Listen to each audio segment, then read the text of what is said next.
But in 1972, an explosive discovery was made in Yemen during the renovation of the Great Mosque in Sana'a. In a compartment between the inner and the outer roof of the mosque, construction workers found a huge cache of ancient manuscripts. One of the many manuscripts found in Yemen is particularly important, the so-called Sana'a manuscript. This document is one of the oldest Quranic manuscripts, and as most ancient Arabic manuscripts, it lacks dashes, squiggles, and dots. Hence, individual letters often cannot be reliably identified. So far, so familiar.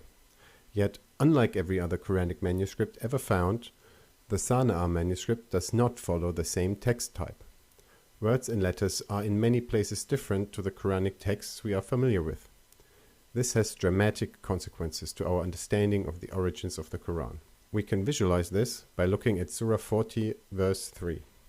There we find the famous phrase, "There is no God except Him." The word God in this context looks like this, and it reads, Illaha, with an elongated letter A. Illaha. However, in the Sana'a manuscript, the word looks different. There's a little tick which shouldn't be there. If you gave it to an Arab speaker, he'd pronounce it along the lines of Iliyaha. Scholars studying the Sana'a manuscript have concluded that the little tick, which nowadays stands for an E sound, was really a writing convention, indicating that the glyph is immediately followed by an elongated letter A.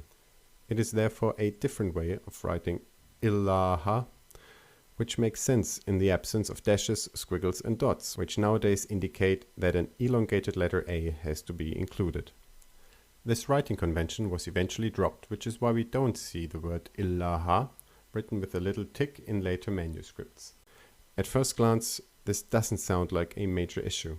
After all, it was only the writing convention that changed.